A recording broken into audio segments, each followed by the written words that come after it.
Hello everyone, good morning সবাইকে। তো সকাল সকাল ঘুম থেকে উঠে পড়েছি। আগে চলো ফ্রেশ হয়ে নিই। ফ্রেশ হয়ে একটু ছাদে এসেছিলাম, আর ছাদে এসে দেখি একটা পায়রা পাখি চুপ করে বসে আছে।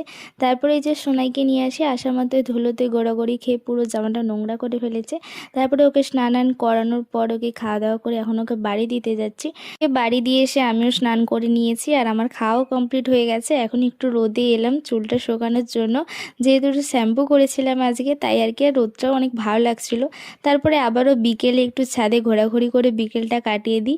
তারপরে সন্ধ্যেতে দেখি না বৌদি কী সব বানাচ্ছে, গিয়ে দেখি না এই যে পাস্তা বানাচ্ছে। আর পাস্তা খেতে তো আমার বেশ ভালোই লাগে, পাস্তা না এসব জিনিস খেতেই আমার বেশ ভালোই লাগে। দোকান থেকে পাস্তা কিনে এনে বানানো আর বাড়িতে পাস্তা বানিয়ে বানানো দুটো সেম একই ব্যাপার, খেতে একই রকমই লাগে। আজকেরটা তো খেতে দারুণ লাগছিল। তো তোমাদের যদি রেসিপি লাগে আমাকে কমেন্টে জানিও, তাও বাড়িতে বানিয়ে খেয়ে দেখতে পারো। তো আজকের মতো সবাইকে টাটা, বাই।